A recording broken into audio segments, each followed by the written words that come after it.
Hi everybody, welcome to my channel for a new battle report. I have a new battle that I can show you. This was a practice game. We played a practice round against the ETC team from Germany with my Swiss mate from the ETC team. So it was going to be a perfect preparation for the ETC. We played pairing, and after that I got paired against T9A. Yeah, was really motivated by the idea of playing this test game against him. So my list, you know it already, didn't change anything since the last tournament. You can pause if you want to see it in more details. And this is my opponent's list.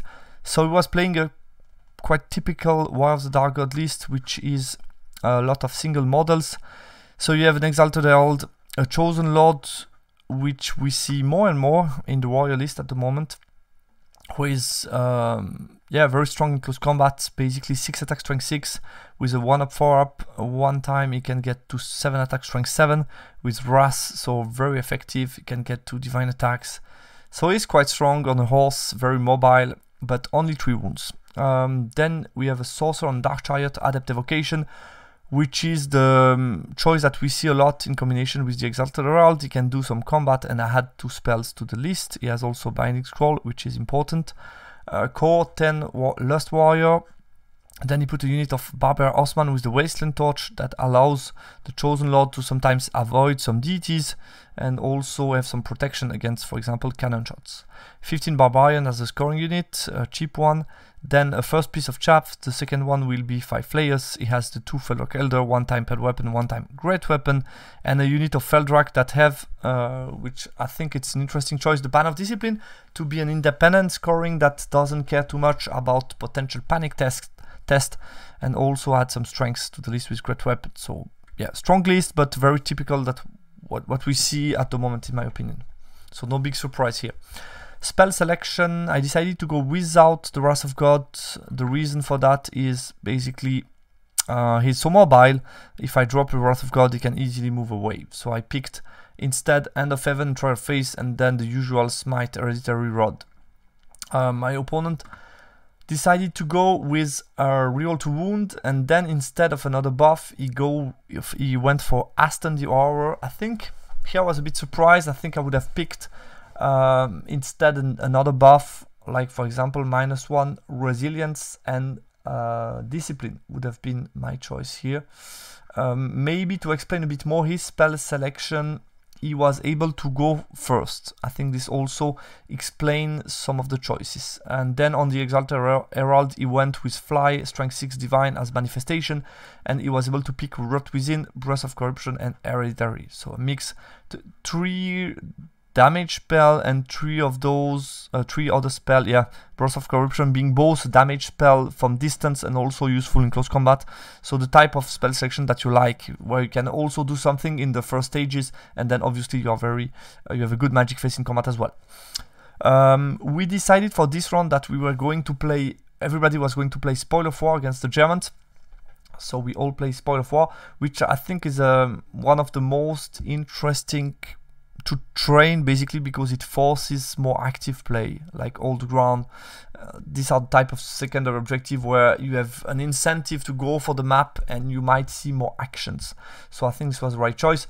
And then we rolled randomly. We got the map, I think it was A7 maybe, you will see after, and we got Counter Trust.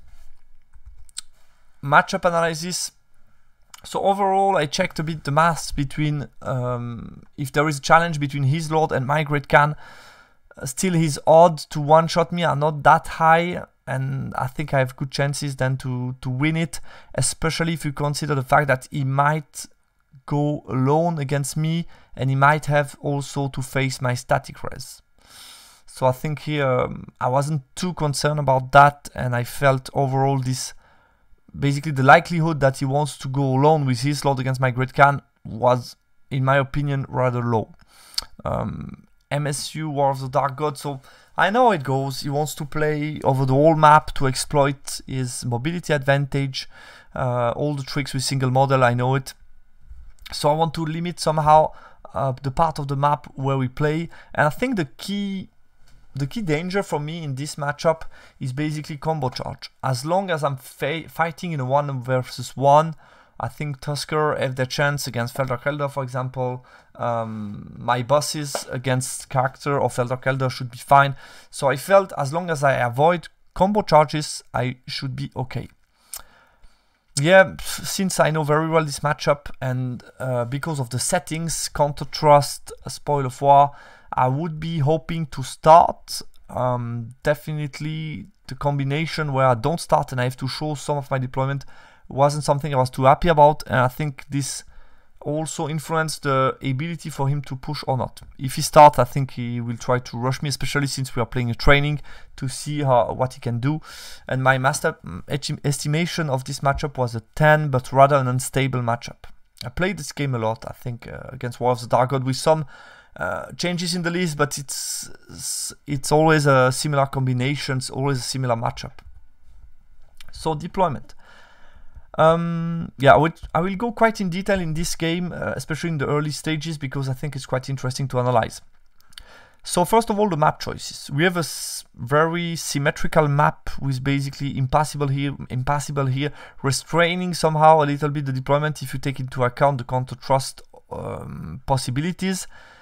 And then what we have is basically this field that he changes with the Wasteland Torch. We have a rune and a hill in the middle of the map, and then some terrain that basically can be annoying for steadfast purposes, and a wall here in the middle. So basically, I wasn't too happy to win the roll for side because there is no big advantage in choosing the side, in my opinion. I decided to go for bottom. I think no huge advantage here by picking one or the other. So I felt bottom might be slightly better for me, so I went for bottom. Then we exchanged drops. Obviously decided to start. He put his fast cav. You see here the 20-inch area where I can deploy myself. My first drop was 3 bruiser here to try to push him back towards the right part of the map. I decided not to go too much to the right to still have some option to deploy a compact towards the left or compact toward the right. Then he went with a Felderkelder here on the far right, pushing me back also on this part of the map. I decided then to drop a giant to push him back on the remaining part of the map, and then he went with like dogs, I guess. I positioned a Saber-tooth Tiger, and then he deployed for first turn. So what he decided to do is put a Felderak Elder on each side, which was expected, to put some warrior on the left to go for despoil, and to put his 2 mobile fighty lord in the middle. So you have here Exalted Herald and here is Chosen Lord within Barbar Offsman. The 2 pieces of chaff are rather central, and then you have the small barbarian unit to go for this one. And then the right one, he decided to put then his chariot mage and the Feldrax. So basically you need to keep in mind the fact that I dropped 1, 2, 3 units. So my option were, I wanted to somehow minimize a little bit his aggression, or at least avoid that. In this type of matchup, the key is, especially if I don't start, if I'm very central and he can attack me from all parts with a lot of units, I'm in big danger. You need to keep in mind the fact that I wanted to avoid combo charge. So I want to avoid one part of the army in the early stages of this game. So basically I needed to compare left flank, right flank, where he's the slower. Basically I didn't take too much into account the Lord, because with 16 they can move easily right or left. So that wasn't playing too much a part in my thought process. But basically it was more, where is he rather slow and what does he want to do with the unit. What I figure out is, if I decide to basically deploy not many stuff on the left, it would be easy for him to grab this spoil and move towards the middle, and then he has this unit that can focus and he can move toward the right. So minimize on the right was for me, on the secondary objective view, not the best one. And then if I would minimize on the left flank, basically I check that this Feldrak would have to make a choice. Either they go for the secondary here, but then they are out of the game and they would do nothing in the game, or they decide to go towards the middle to push me, but then that means that he has nothing else to grab this one, which I felt it's interesting. Furthermore, if I deploy compact on the left, I checked also that the mage, moving only 7 I guess, would be out of the range to boost his close combat for the first couple of stages, and he would be out of the game for at least 3 turns, which I felt is also quite interesting, because that's 2 units that are possibly out of the game. And then last but not least, this Feldrak Elder is a great weapon one. He has only 5 attacks, meaning he cannot take so many charges from unit in my army. So I felt if I deploy my Frost Mammoth here, that could be enough to slow down this unit, and basically if I threaten the flank of this one, I might be able to slow down a good part of his army, these 3 units, and then only face the rest on the left, which I felt comfortable with. So that's why I went for this choice. So my deployment, Frosty on the right, don't need him too much to debuff stuff before combat, so I felt it would be okay on the right flank. Then the second unit of Bruiser here towards the middle, basically to support my other scoring unit and act as chaff if needed. Merc-Vets with Great Khan and BSB. Shaman is within the Tribesman unit for the first part of the game. Then my Tribesman block, my Tusker on the far left, and the Giant here on the left. So basically, I thought a lot about what do I want to bring in front of the spoil to be strong enough. I felt the Tusker, if I check these kind of threats, they should be able to deal with these two and claim this spoil with the help of the Giant. And then towards the middle, my blocks against 2 lords, I should be fine as well. And then right flank, the strategy is more slow down and avoid him getting in too easy, or if he gets it, basically then find a way to claim the central one as well. So that was a bit my strategy. We'll see how that goes. His turn 1. So he went aggro because he has the possibility to do it, and that was expected. So he pushed the dogs in front of the Merc-Vets. He pushed his light cav to chaff both the Tusker cav and the Tribesman.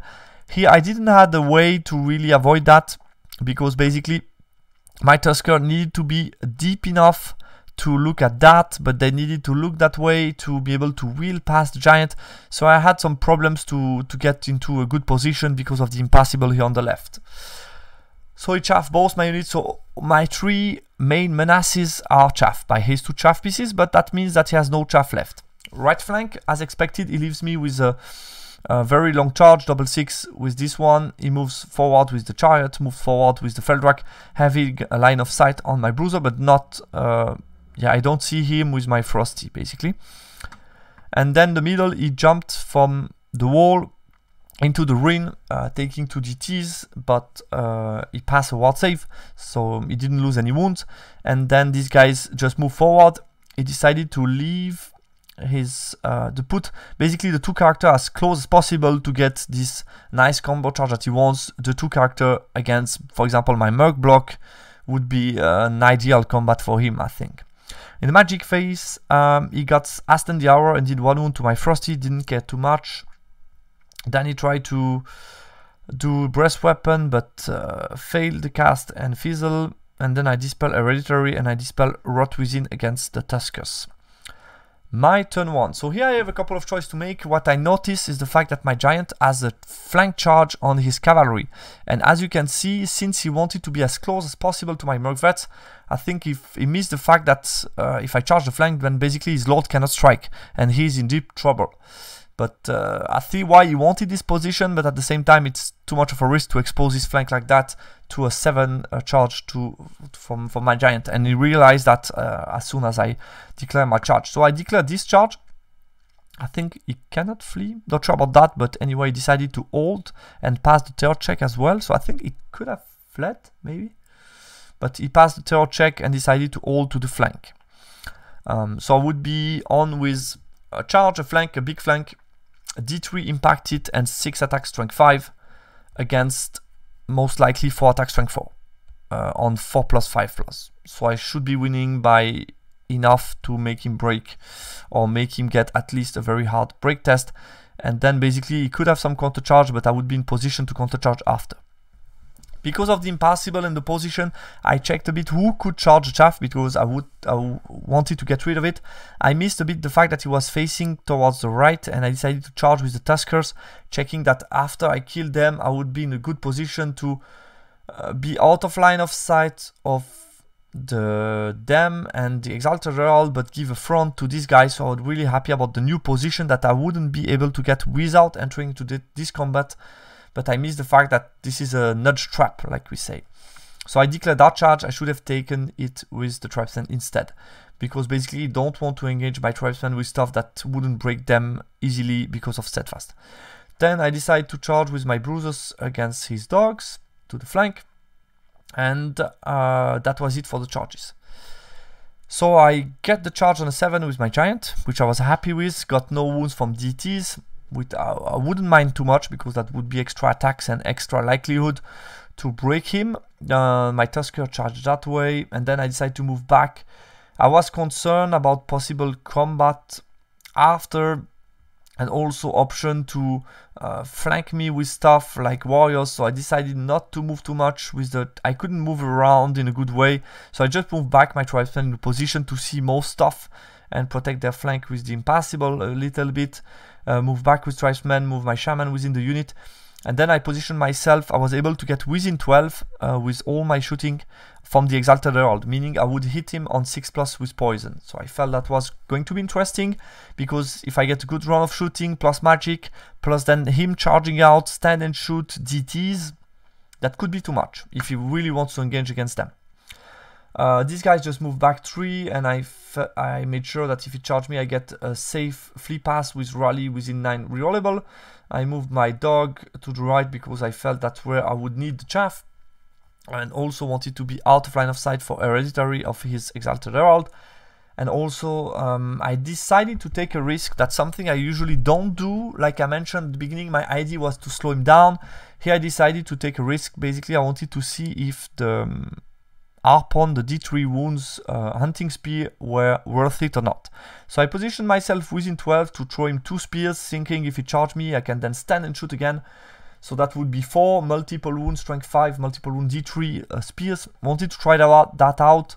We'll see if that was going to be a good choice or not. But definitely the safe choice would have been to stay in position, stay put, and see what he does to go around and continue to slow him down, because that was my original idea.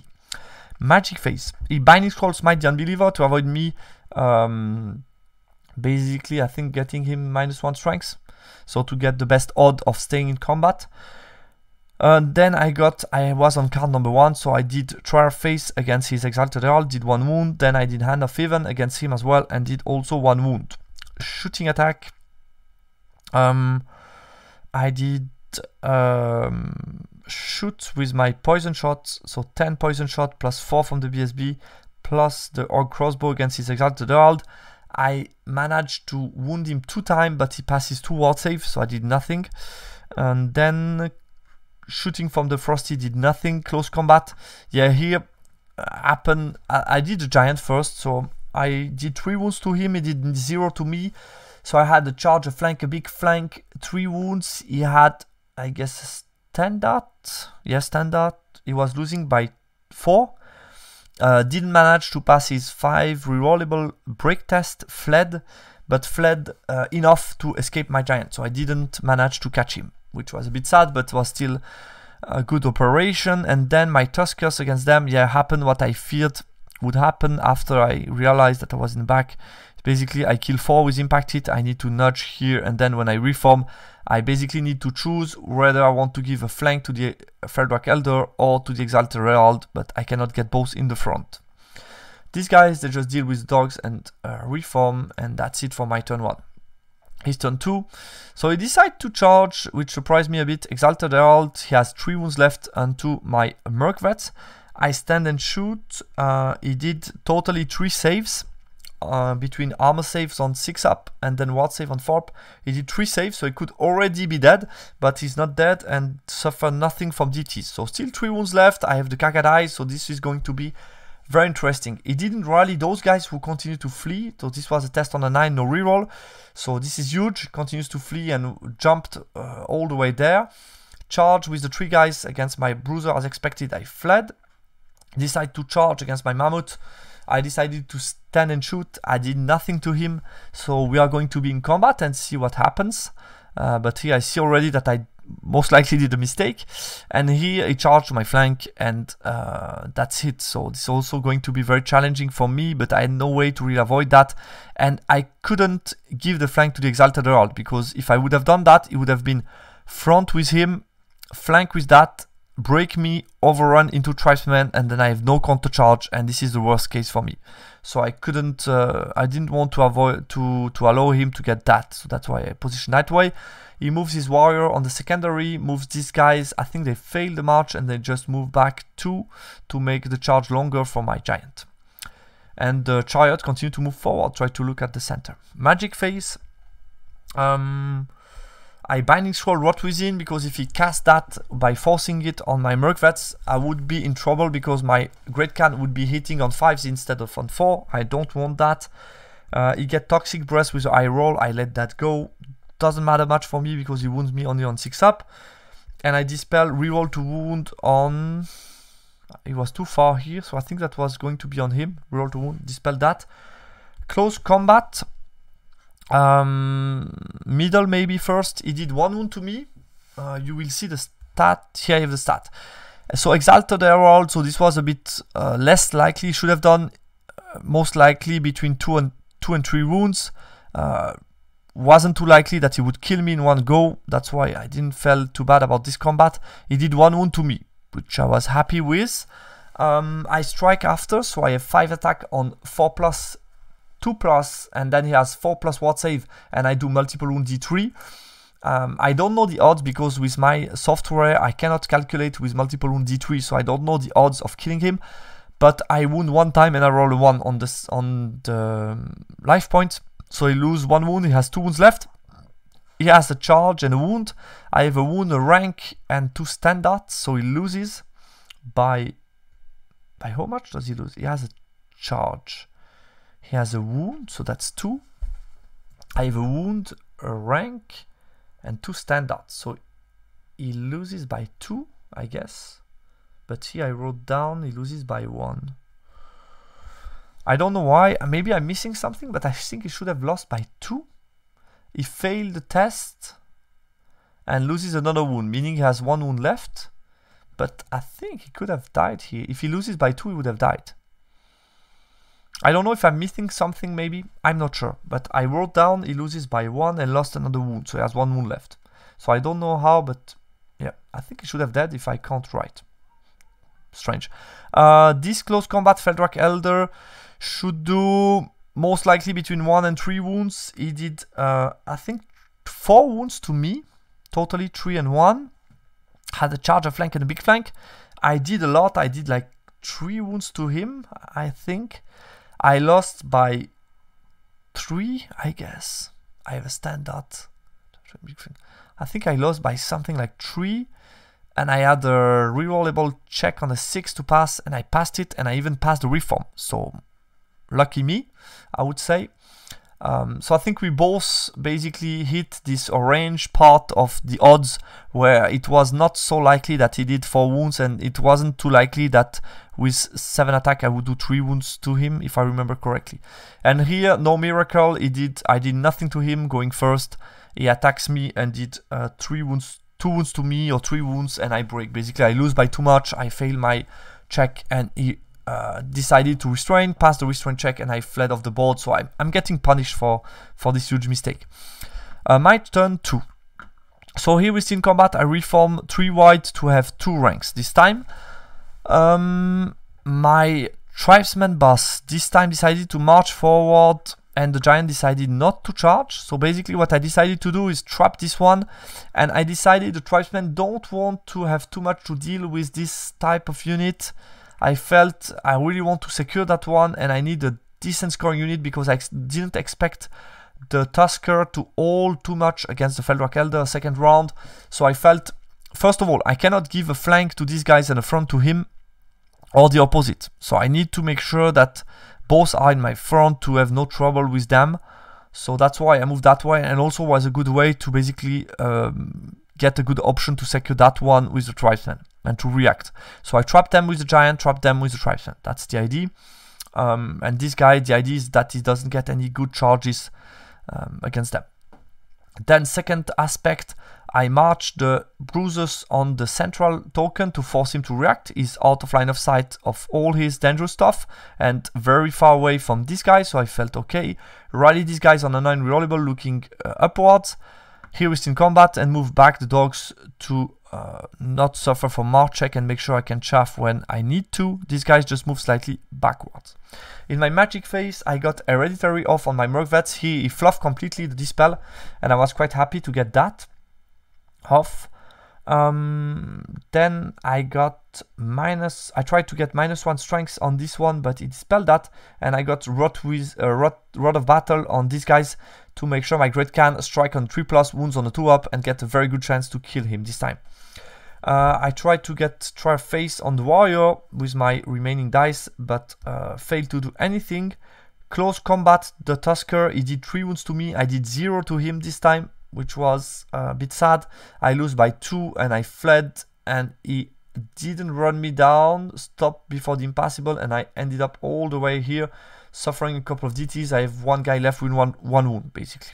So also getting punished for the Tusker mistake here to charge the chaff. What happened next? Challenge here. So he did 0 wounds to me, so I was happy, I was excited. 3+, 2+, 4-up ward save should be fine, and I did nothing.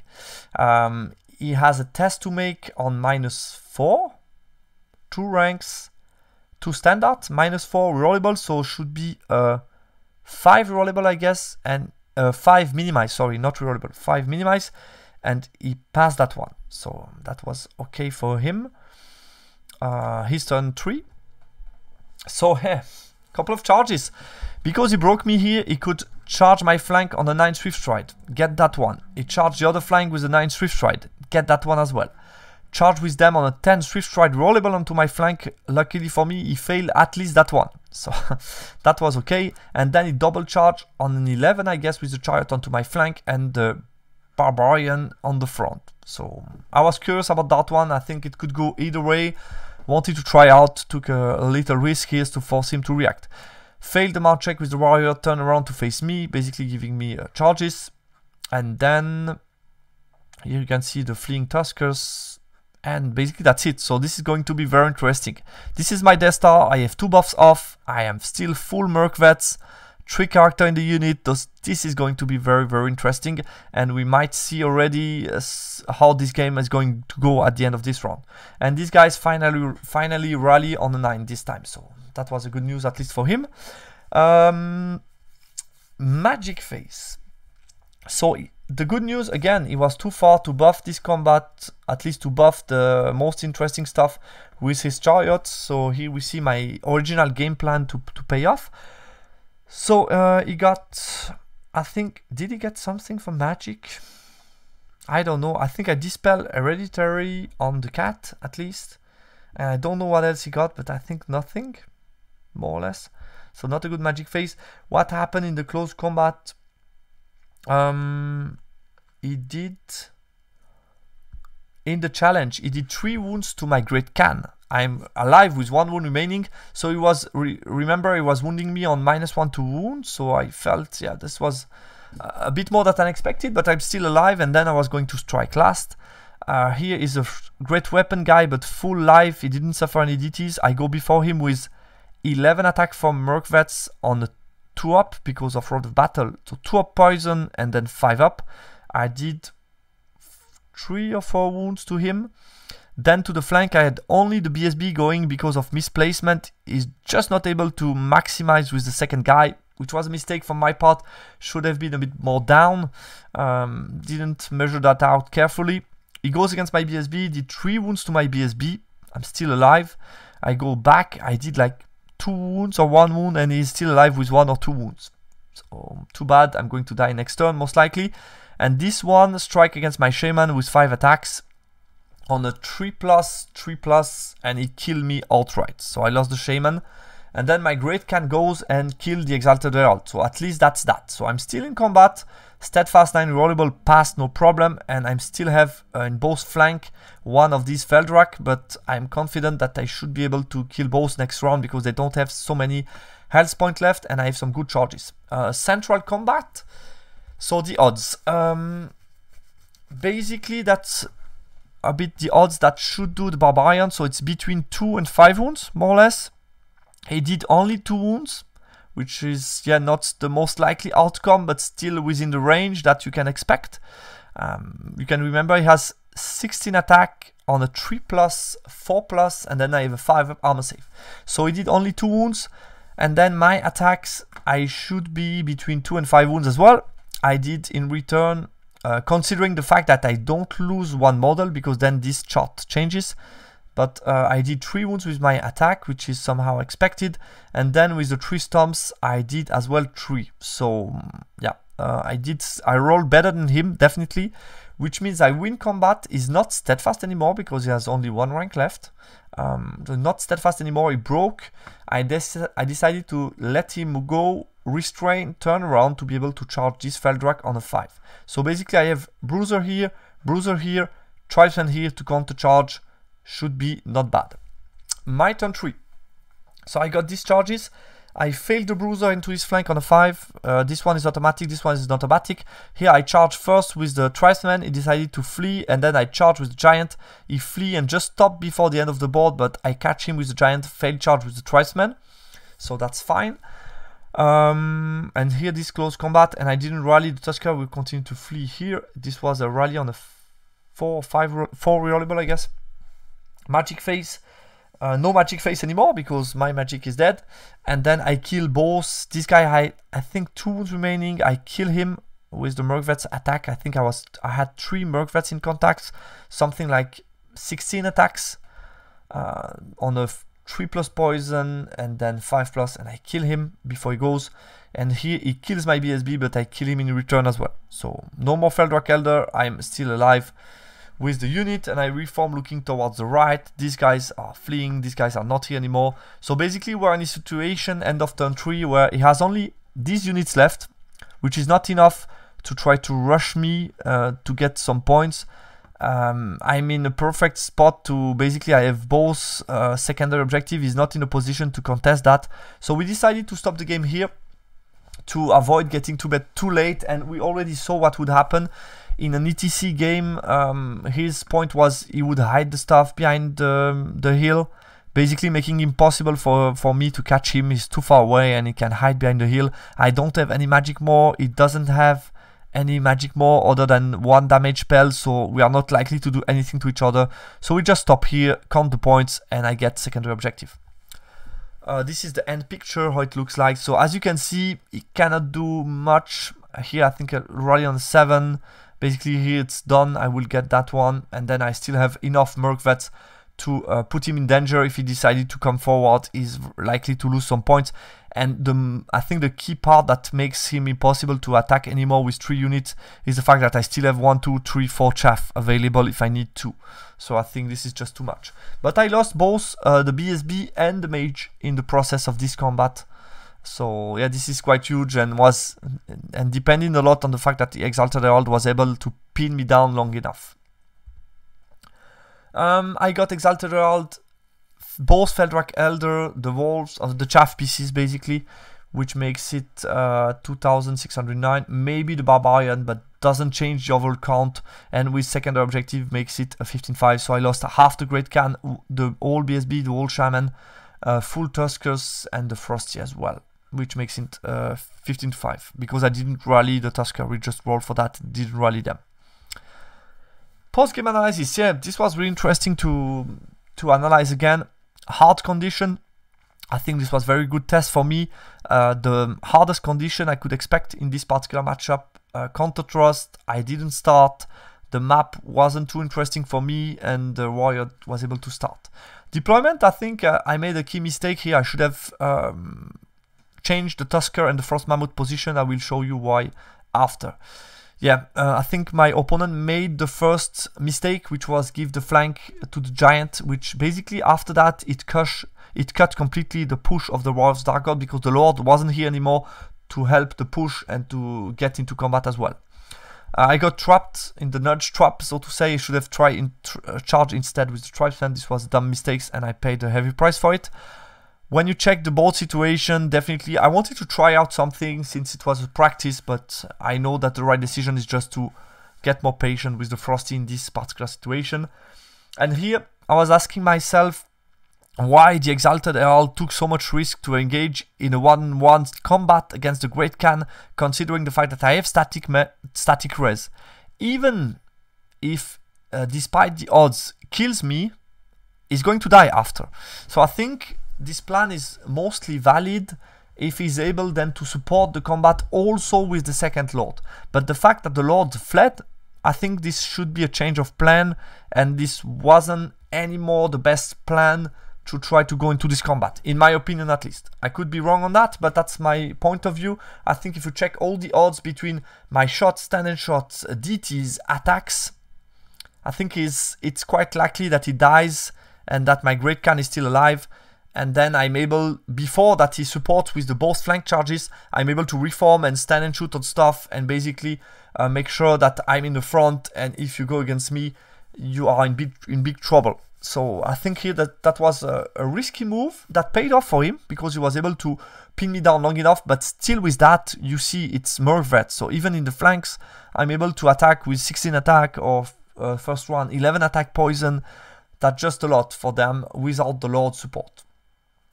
On the list, yeah, Kagadai took a bit time to deliver, so a 2 round of combat where I did nothing, hitting on 4s and then hitting on 3s and wounding on 2s. He was able to get some ward save off, and I didn't deliver too much, but at the end I still managed to win this combat while nearly dying. And then, yeah, like I said, interesting test, quick open game. So thanks a lot to my opponent Stefan for this game. It was really a pleasure to play against you. It was an interesting competitive game. So yeah, that's it. I don't know if we made a mistake or not with the Exalted Herald first round of combat. According to my counting, he should have lost by 2, so he should have been dead, if I count that right. I don't know, maybe I missed something, or we just did it wrong during the battle, but yeah, at the end, didn't matter too much. So what I should have done is, by putting the Frosty on the left and the Tusker on the right, first of all, you see the position of his chaff. His chaff is very far away from the Tuskers, so this means it's harder to chaff the Tusker for him. Or it needs at least 2 rounds to go for it, or really to dedicate a chaff piece for it, which is not so easy for him. And even I could move even more to the right if I really want to avoid the chaff.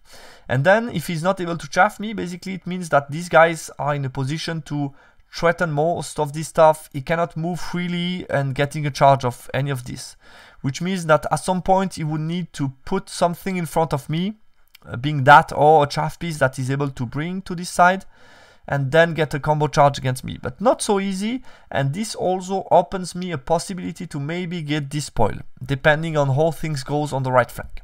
And then left flank, by putting the Frosty, basically 2 monsters that should be still good enough to deal with these 2 monsters, and I would have put also one of the bruiser unit here towards the left to get scoring units near that, and basically then with 3 units against these 2, I have, I think, good chances of basically winning this flank as well. So I think that would have been better to switch that. So interesting. Okay, that's all guys for this training. I hope you liked the battle report. It was quite long, sorry, but very interesting, I think, to analyze in detail. Despite the fact that we played only 3 rounds, it was very interesting to go really step by step, go through the decision and try to think why and what could have been done in another way. So very interesting. Thanks again to my opponent for the game, and talk to you soon on the channel. Bye.